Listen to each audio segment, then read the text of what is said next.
you have a note to remind you of what you're doing? Love is the doctrine and teach of this congregation. Oh, I see why you're doing Search for truth is its sacrament. The service is its prayer. To live together in peace, to live together. I can't ever remember. To seek knowledge and freedom. No, freedom. I keep deciding family. It's freedom. You want me to move the flowers for now and then put them back?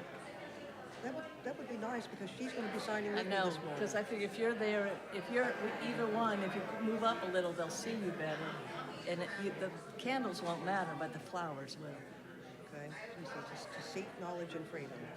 Okay, seek. To seek knowledge, which is remember, and freedom. To serve others in community.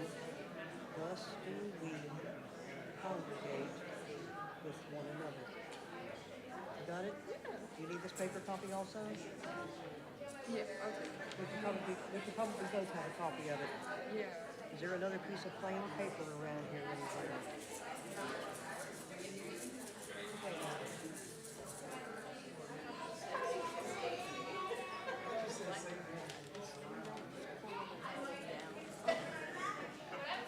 That's where I'll be stepping over there. Okay, let's make a copy of that. Okay. You have a pen?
Balance issues.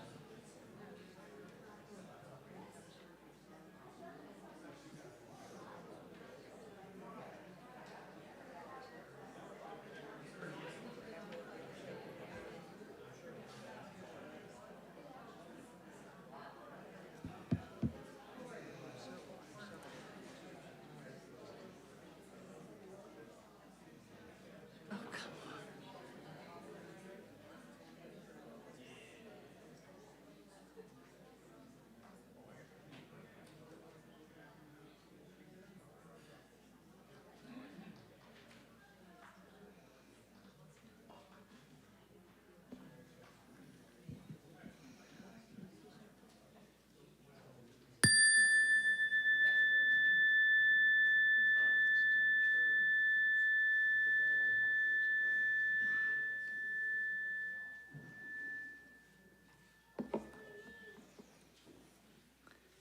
Good morning.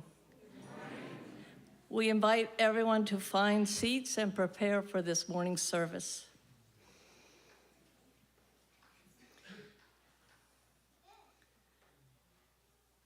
On behalf of the worship committee, welcome to the Unitarian Universalist Congregation of Columbia.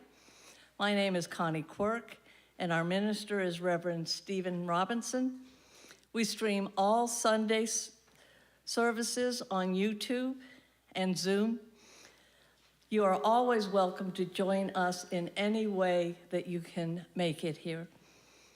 For more information about UUCC, please visit our website at uucolumbia.org and follow us on Facebook and Instagram. We also provide weekly email updates every Thursday. We warmly welcome families with children Today, we ask that all children remain in the service with their parents. We also have a seating area in the back of the sanctuary, especially for younger children and their parents. You may bring the toys from the table in the back, and that you can find them in the back of the social hall for quiet play. If you would like to be a child care volunteer on Sunday, please see Bethany Storlasi. We have a few special announcements before we start. Larry.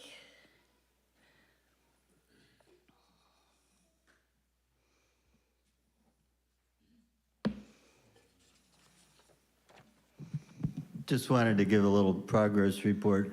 Goodness, this is actually working and everybody can probably hear it. It's a miracle. This is regarding the Thanksgiving dinner.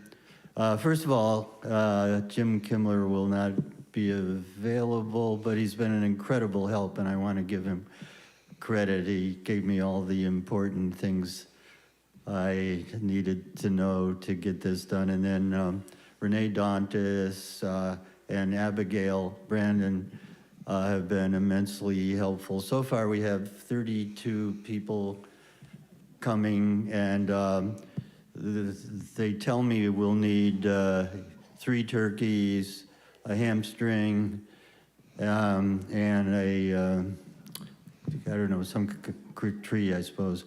And then we will have vegan food also, you know. We will, so far we have 2 turkeys and a ham that people have vouched to cook.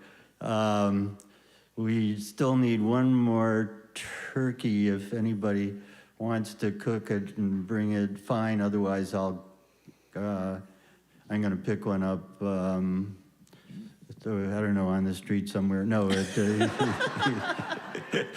either Fresh Mart or Whole Food. You can get them pre-cooked and bring them in. But if there's one other person that wants to cook a turkey, that would be good.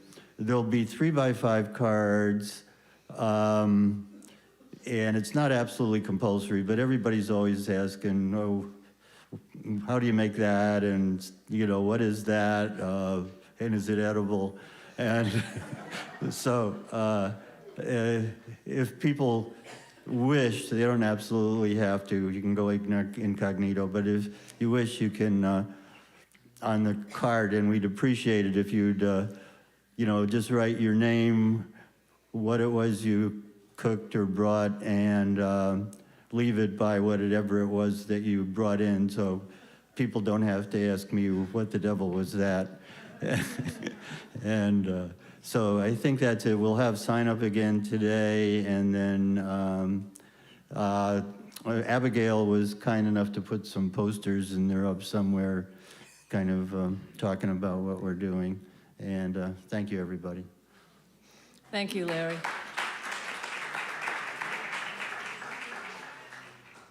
There are 2 more announcements.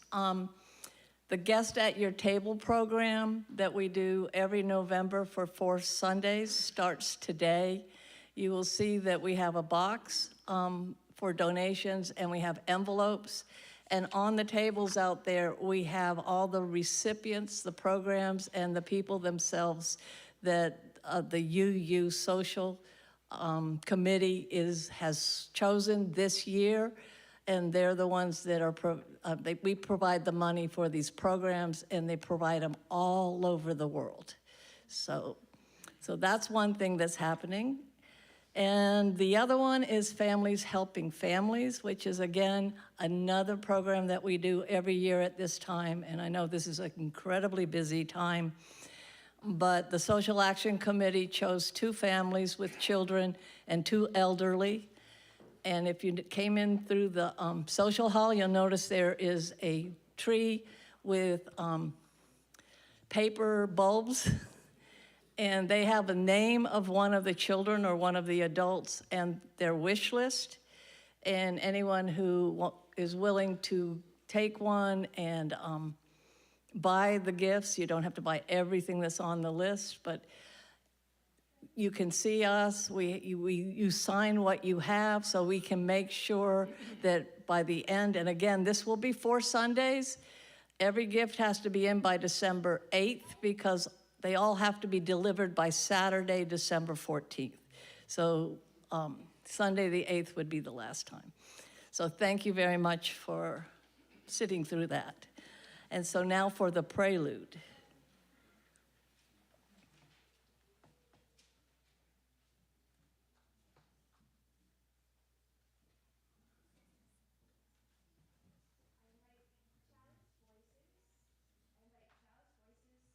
With pianist Karen Peters forward to sing We Give Thanks by Wendy Luella Perkins, arranged by Susan Peck.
Thank you, Anna, Karen, and the choir. That was beautiful. Please rise in body or spirit and join me in the congregational covenant in the order of your service. We are going to have it signed, so we've been asked to recite it slowly. Okay. Love is doctrine of this congregation. The quest for truth is its sacrament, and service is its prayer. To dwell together in peace, to seek knowledge in freedom, to serve others in community. Thus do we covenant with one another. Thank you all. Thank you both.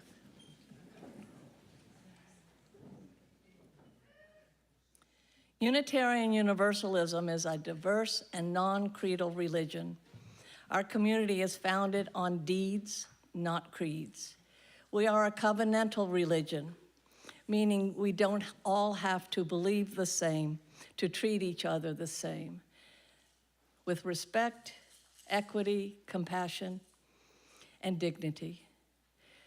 We place love at the center of our values, embracing and welcoming all people. Our board members and committee chairs welcome your questions and comments.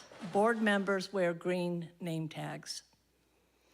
We would like to welcome any guests or visitors here today. Candace Wells is going to be taking around the microphone. So visitors, please wait for the microphone, and if you are willing and able, please rise, share your name and where you are from. If you have guests with you, please feel free to introduce them to the rest of us.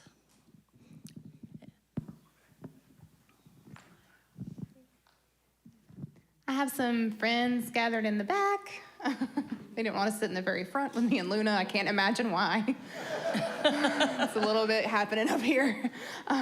Crystal Ham was a resident. I helped train chaplains at Prisma Health Hospital, and she was a resident with me for a year. She is a wonderful person to know. Brandy was not as excited about working in the hospital. I know they would really like to stand. Yes, there we go. Brandy got through 1 unit of CPE and was very glad to be done with it. But it still is such a good friend. And they are married. I had the pleasure of marrying them how many months ago? 2, 3 months ago? Yeah. And I'm getting to know, this is Crystal's sister, Katie. Sorry to embarrass you. I don't really know you that well, so that's less fun for me. And AC is here as well, joining. So glad y'all are all here. Welcome.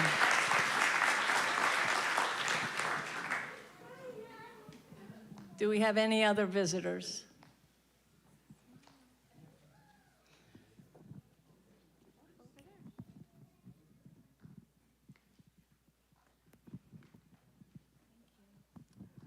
My name is John Anfin. I am a new resident of this area. I come from Lexington, Virginia. We started a fellowship there, but COVID knocked that out. But I've been members of the Charlotte and Oklahoma City Unitarian groups, and this is my first visit here. And I'm sorry I'm not standing, but I played football back in the day, so.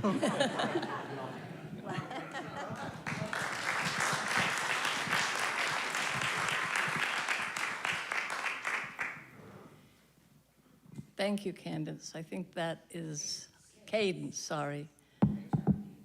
Thank you. Visitors, if you want to know more about UUCC, you'll find visitor cards in the pocket in the chair in front of you. Please fill one out and place it in the collection box, and we will email you about our events. Today's chalice leader, and we have made this a family affair. We have Ellie Wells, and her father will be lighting the chalice. I'm just the lifter.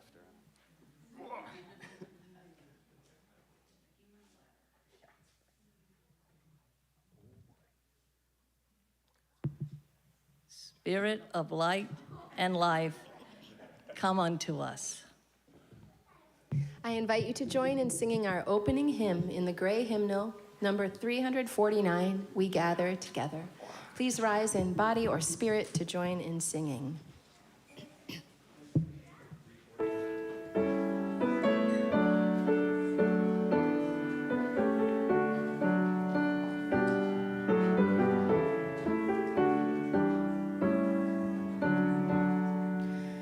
We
Our opening words today come from Rebecca Ann Parker, which is a reflection on some of our values here as Unitarian Universalists.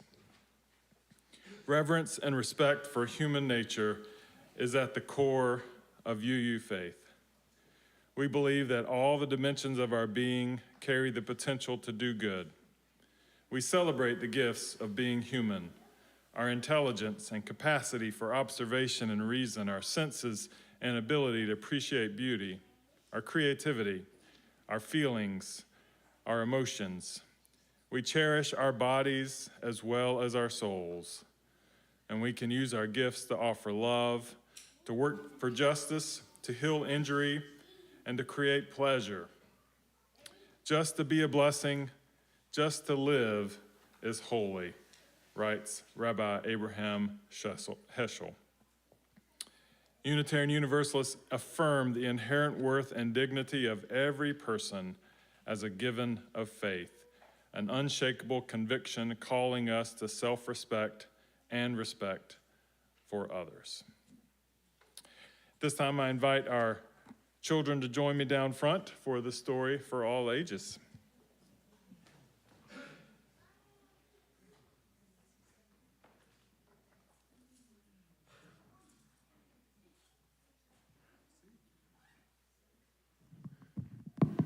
Good morning.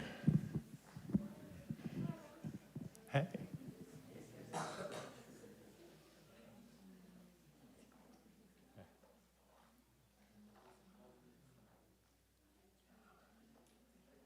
We bring the bus every Sunday. We're going to start calling our bus ministry here at the UUCC. All right. So we have some stuff up here before I sit down. Let's see, what do we have under here? Whoa, some little cups of cider. Does anybody know what this is? Cornbread. Wow. Did you look already, Cal? You did. That's all right. So I'm going to grab a piece of cornbread, as you heard.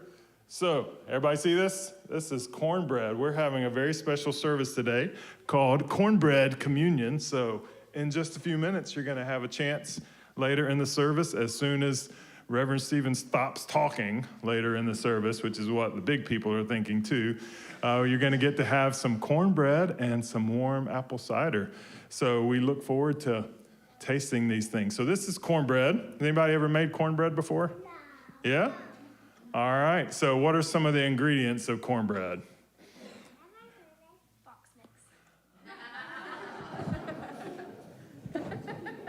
Jonathan? I'm so disappointed, Jonathan. I have to admit. Yes, that is true. So there's a box and there's a mix. That's 2 ingredients, that's right. All right, so for the other ways we can make cornbread, let's try to, that was great. All right. Yes. All right. All right, so is cornbread, raising your hand? What do you think? What's in cornbread? You got any idea? A smile, that is right. What do you think? Milk, all right, that's some options. I'm a little worried about you all. It's cornbread, and you're not sure if there's corn involved in it. So, yeah, we got to work on this. Oh, where's our CYRE, our DRE? We got new curriculum stuff here. All right, what do you think? All right. Of course. Now that's what I'm talking about. Of course, and milk. We seem to everybody landing on milk. What do you think? Okay, some water. Sometimes people put sugar in cornbread. What do you think? In cornbread. I heard corn. Did y'all hear that? From the youngest group, 2 folks over here said corn. That's right. We're so proud. Oh, I said sugar in the cornbread. I heard people go, oh. Wow, y'all have some feelings about that, don't you? So let's see, what would happen? What would happen if we left out one of those ingredients? It wouldn't be cornbread. Okay, it might not be cornbread. What if we left out, in this kind of cornbread, if we left out the eggs, what do you think would happen? It would be gross. That's an overarching statement, yes? What do you think? Well, like, it's all like chemistry kind of, so like if you leave one thing out, like something like flour or like sugar, I mean flour's important. Yeah. Like sugar, like if you just substitute like more flour or something, then it would still have the same consistency because it only affects taste. But like if you like got something like a liquid or Yeah. something, or like baking soda, like Man, that is probably the best answer I could have imagined right there. It's the box mix. So what she said is this chemistry. If you leave out some of the very crucial things, that's really going to struggle. Maybe if you leave out the eggs, it's not going to stick together. Or if you leave out liquid, it's not going to be right. What do you think? if you leave out the corn and cornbread, it's not gonna be cornbread. Wow, look at this. If you leave out the corn, it's not going to be cornbread. It's just going to be bread. So one of the things that we're going to talk about today is how important every ingredient of this cornbread is. And you know what that reminds me? How important every single one of you are. You're all very different. You all bring special things to our group, and we're all together make up such a special, special group of kids here at the UUCC. And we need each and every one of you. And you know what? If you look back behind you, we need every single one of these folks back here too to be the UUCC. We need all the ingredients, and we can't leave out the corn, right? So, yep. Today's my birthday. And today's a birthday, which is another reason to eat cornbread. Yeah, a cornbread birthday cake. So, cornbread communion today. Remember, as we eat, as we drink this warm cider, remember how important every one of you are, and each and every person behind you in this church. Thank you for coming down this morning.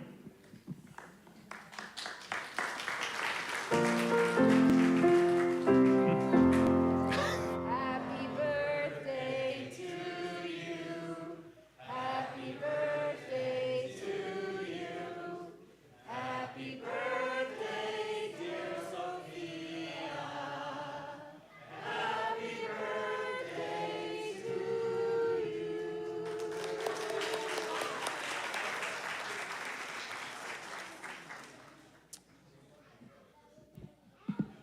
One of them said, "Don't eat that, I don't like it."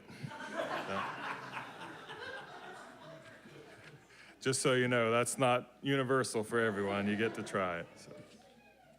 This time we open up our hearts, open up our community for a time of story, sharing those stories of what we are dealing with, our hurting, our concerns, the heavy burdens that we're sharing, but also sharing the story of who we are and what we're celebrating today. I would like to share a candle to begin with this morning. And that is just to simply say that one of our dear members, longtime members, Ann Johnson, the family is holding vigil this morning. She is probably very near the end. I saw them a couple of times this week. She is progressing, and they expect her to not be with us very much longer. Ann is a giant and a big pillar of this church, and so I let her know, and I let her family know this morning that we would be holding that vigil with them in this space and celebrating. Ann is quite a character, so the memorial service that she wants to have is going to be quite a fun event. So I encourage you to be a part of that, especially as I share. We all get to share some stories, but for the family of Ann and for Ann, we are holding with you our hearts with you this morning.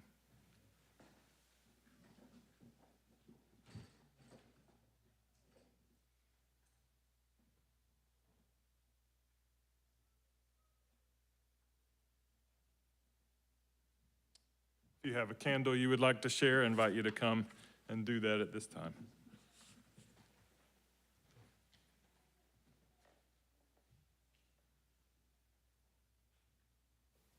Hello, everyone. My name is Jeff Cars. Almost 2 weeks ago, I married Janice Klein Moore.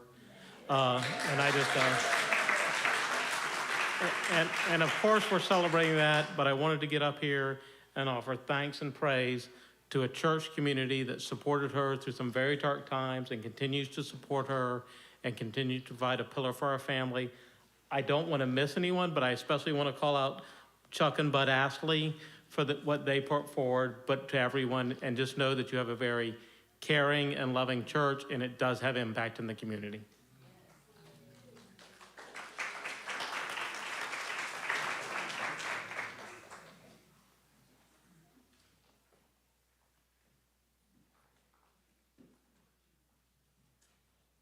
Good morning, I'm Joan Watterson, and this is a candle of great joy. My son Jonathan and his wife Lauren, who have the farm up north of Asheville in Barnardsville, North Carolina, they're just ecstatic. The people came from all over the country, all over the world really for that area. A dozen Mennonites came, and in 2 or 3 days, they raised the barn. People came from all over with earth movers, and recently, a whole bunch of people went all the way around, and they put fencing all around the barn and the paddock and all around. So the animals are back, and they're so happy. They were playing together. So thank all of you for all the help that you sent up and everybody else, and this is just wonderful.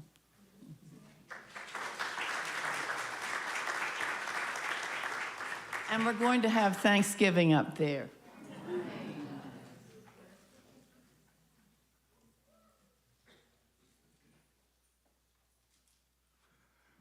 First and foremost, I'd like to thank Melody Smith for hosting the event at her farm yesterday. Thank you for your hospitality.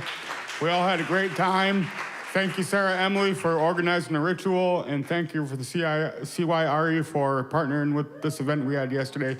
Everyone had a really good time. Thank you. Yeah, especially, so he thanked Melody, so also a huge shout out to Dutch the horse for all the hard work that he put in yesterday, riding kids around. Sundays, my thinking on this is just that Sundays are a great place to be here for worship, but maybe next year we can get more people out for the full moon Saturday afternoon worship with the pagans. Awesome event and just a great part of our community. This is what the kids made. We're going to use this next year, so hopefully folks will come. And thank you everybody that helped set up and tear down for it.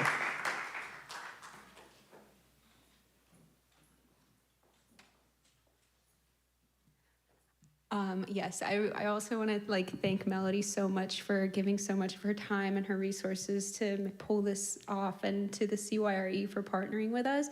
It makes us as a community, as a pagan community, feel very welcome and accepted when non-pagans will participate in our traditions and will participate with us in things that might not feel, we still feel a little bit nervous about sharing that kind of stuff with the community, but Sarah Emily, our leader at CUPS, she has done a lot to spearhead a lot of our community outreach, and I just wanted to thank her as well for being such a huge, vital part of CUPS.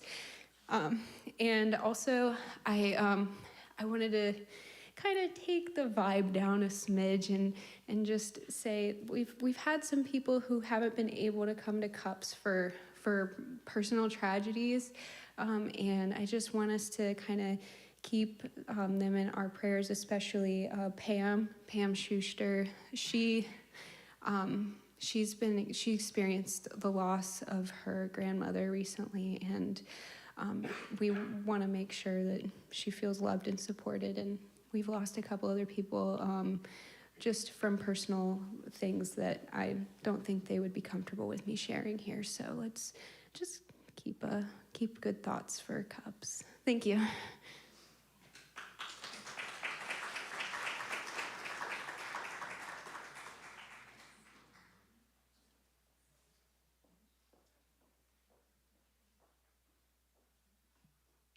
I have probably another announcement, but there were too many earlier.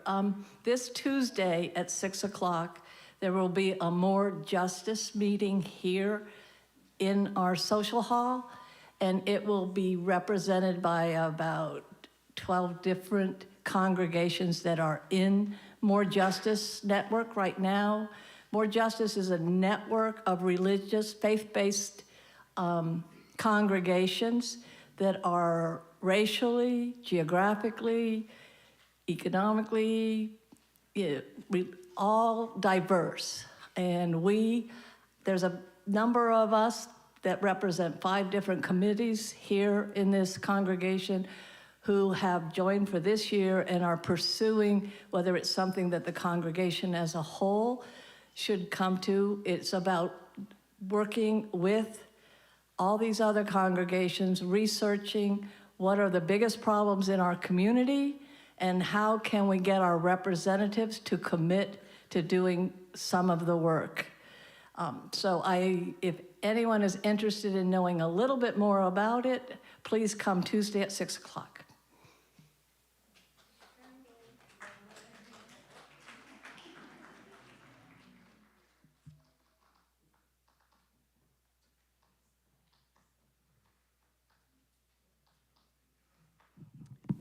I'm Yolanda Ganong, and I have been a member of the Partner Church committee since practically the beginning in the early 90s.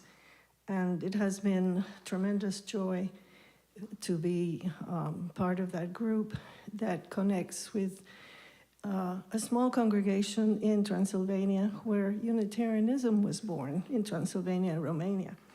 And this candle is in remembrance of the founder or the mind behind the idea of Unitarianism and what it stands for, what it stood for back in the 15th century, 16th century, and what it is now. His name was Francis David, and his death was just this week. And in Transylvania, the Unitarians of Transylvania commemorate it as a very important date. He was born in Koložvár, where our current partner church minister lives, and where we had visited a couple of times, actually 3 times. 3 pilgrim groups have gone, and have seen their beautiful high school, and have gotten imbued in the history of Unitarianism, which is really more fascinating than you can imagine. And Wikipedia has a really good article on Francis David if you want to know more. But he was born in Koložvár to a Saxon father who was their German group of people, and a Hungarian mother. And they were members of an aristocratic family in Koložvár. And that's, you will see how Unitarian he is. I think it was like fate. He studied Catholic theology. He grew up Catholic, and he studied Catholic theology, and he was first ordained as a Roman Catholic priest. But later, he became a Lutheran minister, and then a Calvinist bishop in the Principality of Transylvania. And throughout his career as a Christian theologian and professor, he learned the teachings of all these different aspects of religion. And then he came to his own conclusions that maybe God was not 3 different people scattered all over the place, but one. And that is why he created the religion of Unitarianism opposed to Trinitarianism. He got the ear of the king of Transylvania, a young man named John Sigismund, and it made a lot of sense to John Sigismund, and they established, he converted to Unitarianism. By this time now, Francis David was a Unitarian bishop. So the king, one of the principles of Unitarianism was freedom of thought. And so they had the idea to create an edict and proclaim that everyone had a right to come up to their own conclusions, to think freely, and would not be persecuted for their religious thoughts or their religious practices. And that was very unusual back in that time. 1542, the 1500s. Okay, what else was here? So, and John Sigismund became the first Unitarian ruler. And he allowed Francis David to use the press and propagate the religion, and gained a lot of converts, and there's a large community of Unitarians in Transylvania. And as you might see, I am an honorary Transylvanian after gone there a couple of times in wonderful pilgrimages. So in honor of that wonderful man who was put to death eventually because of his beliefs, of course, the poor king died young, and then it became, I think it was the Calvinists that took over. And then Francis David was persecuted for his beliefs and taken, and we visited this time a very emotional place, to the place where he died, up in a castle, way, way up. He had had a stroke. He was in his 60s when that happened. And he had a stroke, and then he was thrown in this place out there in the cold and died a martyr. We actually, the Unitarians, have a martyr, a sainted man, in remembrance of Francis David and in honor of this movement, religious, philosophical, civic, social movement that is Unitarianism, that exalts the freedom of thought and the freedom of expression and the freedom to find our own path. This candle.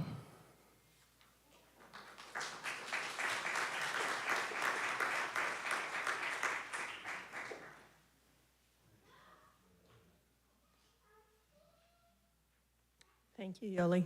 History lesson is always good for us. Just one more candle about yesterday's first annual Harvest Day, which means we'll need another one, right? The second annual, right? Thanks for everybody who made such a wonderful day. They worked really, really hard to put on a terrific thing. But I wanted to light a candle for those of you who know Sharon Walters. Her granddaughter, Cora, walked around and wore blisters on her heels to lead Dutch around so that we could give horseback rides to adults and children alike and bring joy to people and give them a first experience on a horse in some cases.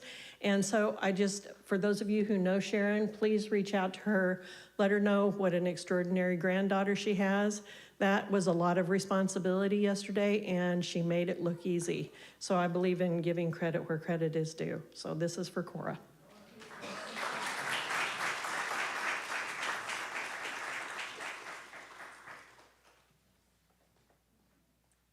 Hello, everyone. My name's Elisa, and I have a candle of joy and concern, and so I'll start off with concern so I don't end on a bad note. My concern is that my great-grandmother, who's currently in a nursing home, was recently diagnosed with dementia. And so she doesn't know that, because if we were to tell her, I'm afraid that we wouldn't have a nursing home anymore. So there was a lot of testing done, and she's been going through a lot lately. She got a heart surgery, and then she just declined from there, and she's been having hallucinations and been telling us, there's a strap, there's this, there's that, there's people coming into my room and taking my clothes. And so it's a lot to handle because, we've always looked up to her for guidance in our lives, and she's always been a moral guide for us. But, obviously when she's declined, we can't really look to her anymore. But on a positive note, in December, I'm going to have a family member of mine who's Unitarian Universalist herself. She's from Colorado. She's my grandma, Ella, and I'm so excited for her to come over. If she's watching this, hello, Ella. I love you. Please come soon. And so I am so excited for her to come over. I'm so excited for you guys to meet her. She was pretty much the main inspiration for me to come to this church, because when I left the Catholic one, I was like, well, where do I go? And so I'm really happy that I'm here, and I'm really happy to bring her here, because at her church, apparently the Unitarians and Universalists split. So I don't know how that works, but yeah.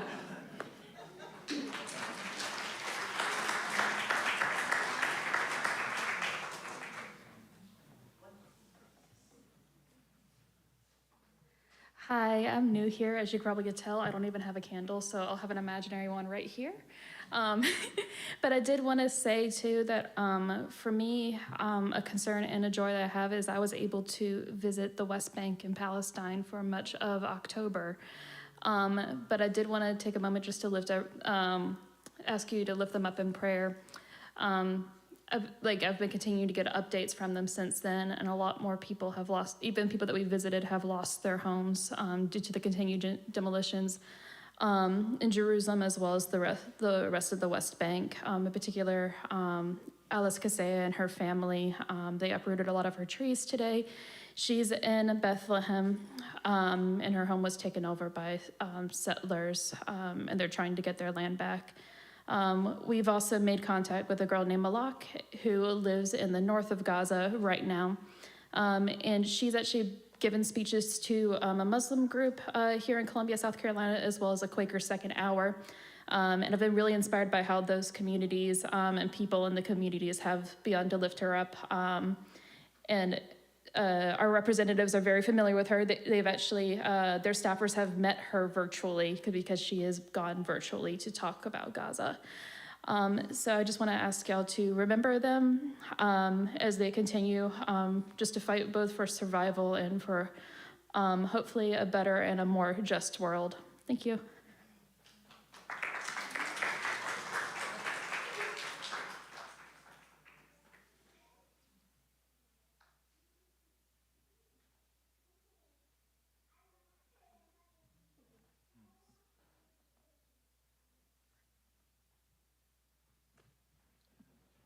Wednesday is the Transgender Day of Remembrance, and it is a day set aside particularly for members of the transgender community who have suffered, who have died because of who they are and have been oppressed. There will be a special vigil at the State House at 6 p.m. There's plenty of announcements about it in our stuff, but I wanted to join that vigil today by lighting our pride candle for the Transgender Day of Remembrance.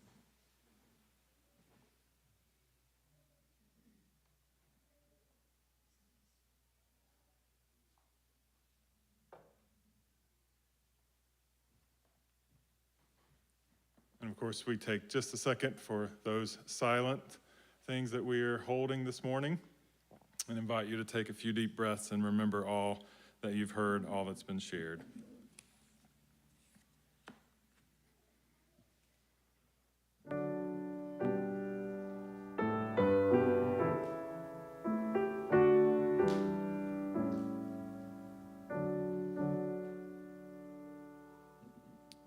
As we prepare for our offering this morning, our Share the Plate recipient is Harvest Hope, and it's my pleasure to invite Marcia Bacon back to share a little bit about the good work.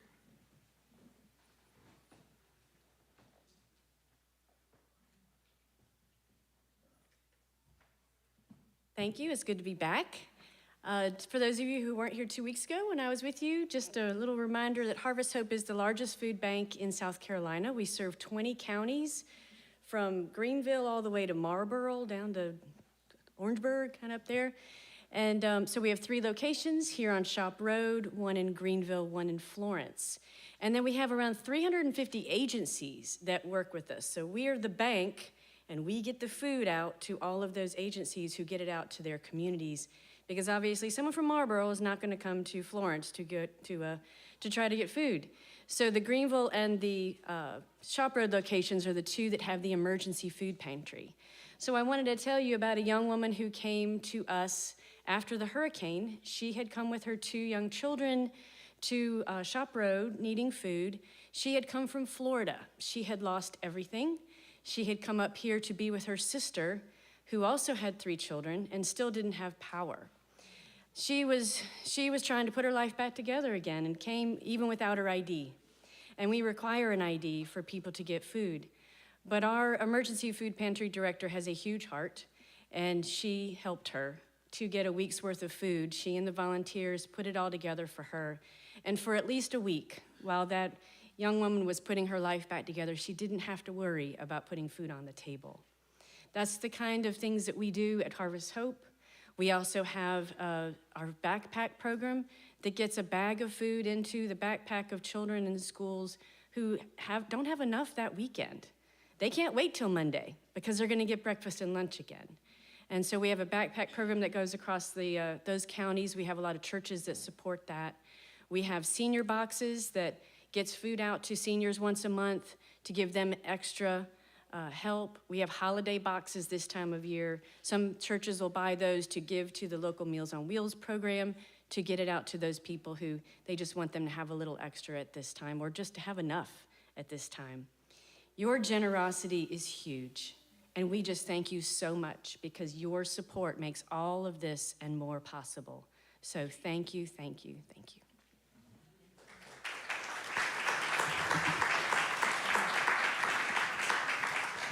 Thank you, Marcia. Appreciate you all coming today to share about the good work of Harvest Hope. I invite our ushers to come and receive our morning offering. This morning's offertory music is Grateful by singer-songwriter May Erlewine.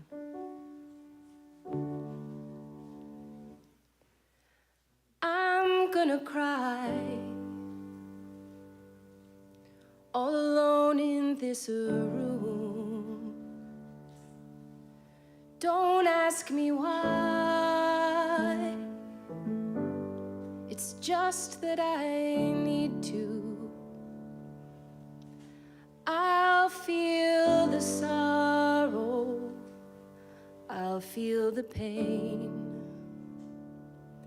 but I will be grateful at the end of the day. I'm gonna walk it myself through the storms in my body, through the high water hell, and I will press on, be what it may. And I will be grateful at the end of the day. I'll be a witness to the sorrows I see. I will not feel at ease.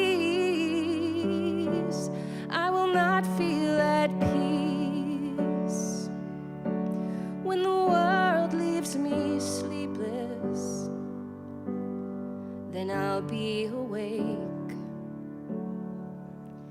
and I will be grateful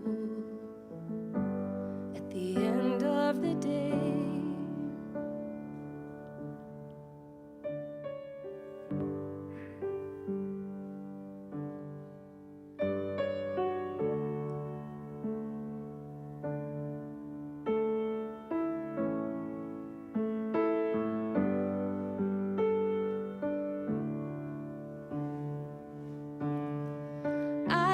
Be strong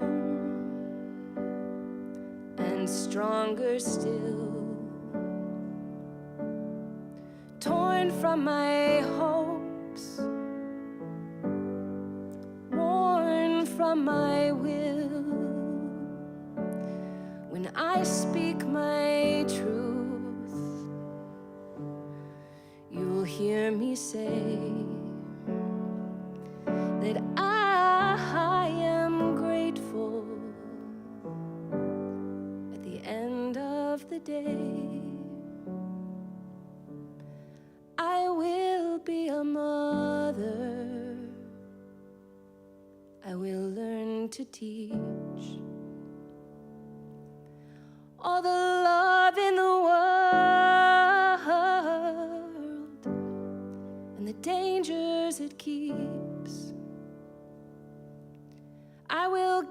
of my heart and to show you the way. I will be grateful at the end of the day.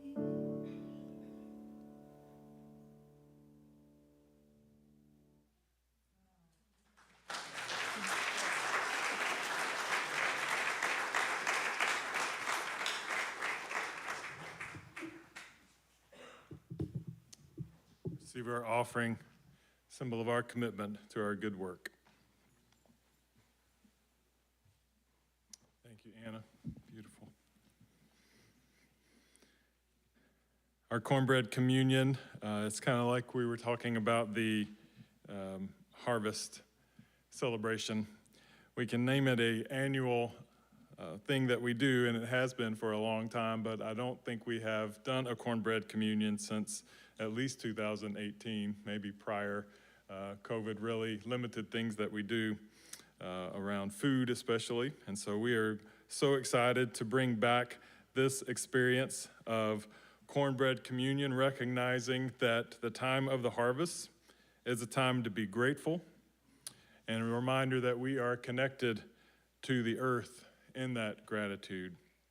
I know that some of us will have possibilities of Thanksgiving celebrations and that awkward time that comes when before you get to eat, everybody at the table has to say something they're grateful for, and makes it even harder to wait to get lunch. And I know that, I don't know if you feel this way, but I feel the pressure of, you kind of have to say, I'm grateful for family, right? When you're sitting with your family, even if you're not so grateful for your family, or even if it doesn't feel safe to sit in that space with family. And it is a reminder for me that we do need to have a safe space that we call community. We need a space that we call home. We need this now more than ever for the UUCC to be a safe space. And if you wonder if we need community, then you could just join me here and feel the heat from our candles of community. It is a symbol of what we need right now in our culture. We need this kind of space, even if it means our service goes a little longer than we expected. Even if it means Stephen's got to, shorten a couple of things up here. Take from it that we need community in this space. The Transgender Day of Remembrance is a reminder that the world is not always safe, especially for the LGBTQ plus community. I had a meeting this week that shifted me into work mode, and only afterwards did I begin to reflect on it and just broke down in tears, had to pull off the side of the road. But the meeting was just simply for ministers that are open to doing same-sex marriage, of how can we take care of everybody that wants to rush and get married while it's still safe to do so. And meeting with an attorney that does name changes for the transgender community and had 9 scheduled that day. And doing it in a panic.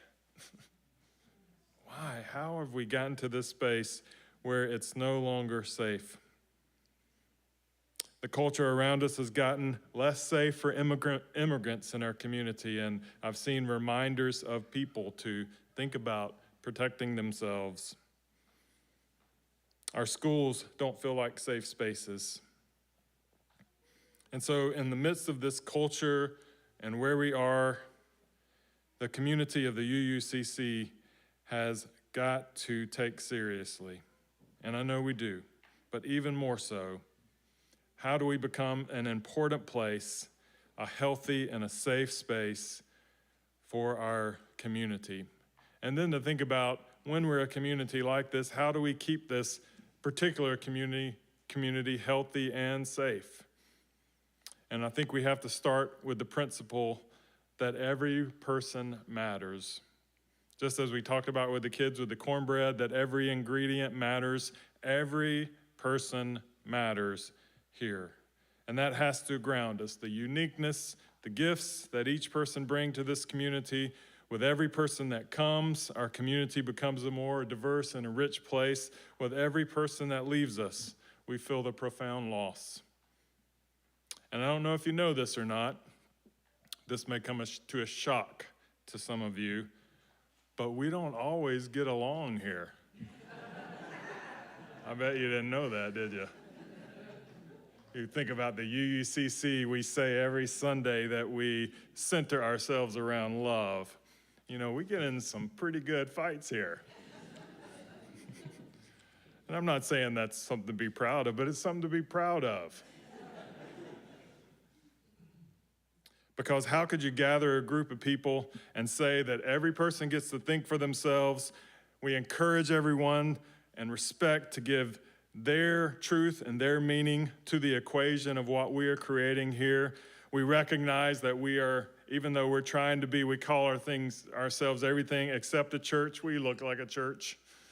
It's just what it is. We are a church. We look like that, and people have religious trauma from religious communities, and they're afraid they're going to get burned again when they walk in through these doors. We welcome diversity of thought and belief and encourage that not every person, we say it every Sunday, not every person has to think alike. And then you mix it with a lot of smart people that have a lot of strong opinions, and here comes the conflict. And we have plenty, which is why we have a covenant that says, you know what, even when we get to points of disagreeing, we work on it together. Why? Because every ingredient matters.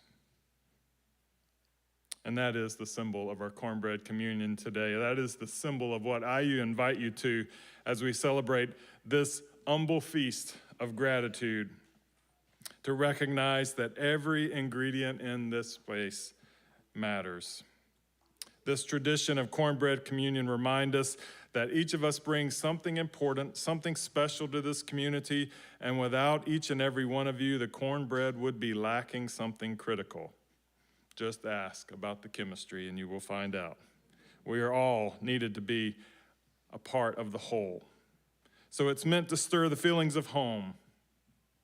Just as teff is the indigenous to the African continent and millet is indigenous to the Asian continent, corn is indigenous to the North American continent. And so when we share our cornbread this morning, we hold our hearts together and recognize that this is the feeling of home. And then as we are holding that symbol of home, we also recognize that the only apples native to North America are crab apples. So we made cider today from crab apples. I'm kidding, we didn't. That'd be interesting though, right? But actually the ones we enjoy in this country today come originally from Asia, through the Middle East into Europe, and then on to this continent. And so as we share our sweet apple cider this morning, it symbolizes that sweetness that can comes from being open to new experiences. So in one hand, we hold home, we hold safety, we hold a community that is so important to us. And with our cider, we hold new people, new foods, new experiences, new diversity, new thoughts. And we are open to each and hold each dearly. So let us remember how our lives are enriched when people share their gifts with one another. So I invite you today, as we eat our humble feast, to take a break from all the stress around you and feel the comfort of home in this space. And think about the gift of this community. Think about the gift that you bring. Think about the gifts reflected on the people around you. And feel the excitement and opportunities to meet new people and expand your sense of safety, your sense of home, and sense of community.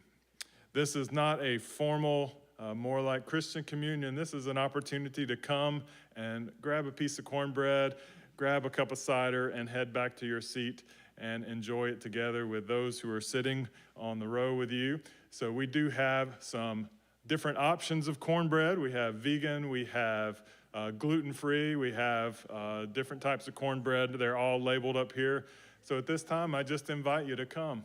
Grab a piece of cornbread, grab a cup, take it back to your seat, and enjoy the feast together.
Thank you all. As we get ready for our closing hymn and wrapping up our service today, we'll continue with more social time for you.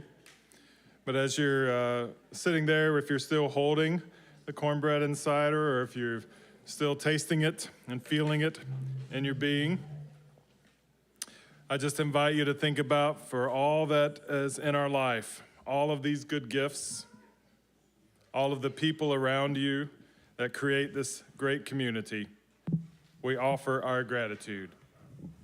So may our gratitude and our abundance move us to act with love, with community, and with compassion for all those who need a safe space like this. Our closing hymn. Our closing hymn is number 354, We Laugh, We Cry. I invite you to rise in body or spirit to join in singing, and I welcome Kevin McKinney on guitar, Keith Edwards on bass, and Andy Wells on percussion. A 1, 2, a 1, 2, 3.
That is a great song to leave you with, to sing as you head home today. Our closing words come from Mr. Rogers. I'm not going to take my shoes off or put on a sweater to do them, but I will share these beautiful words from Fred Rogers. If only you could sense how important you are to the lives of those you meet, how important you can be to people you may never dream of. There is something of yourself that you leave at every meeting with another person. Please join in singing our congregational benediction. May the blessings of truth be upon us. May the power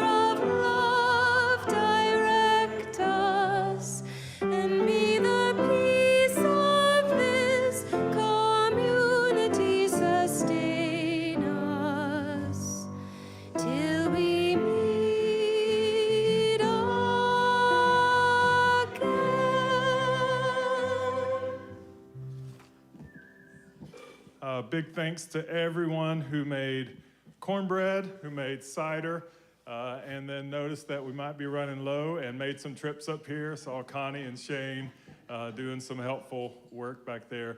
And thanks to Linda and the worship committee for organizing all of this as well. Appreciate your presence here, and I pray that and hope for you that you feel connected, that you feel safe in this community, that this is home. There's a lot more cornbread to eat and quite a bit of cider left, so you can try all four if you like. Thank you all for being here today.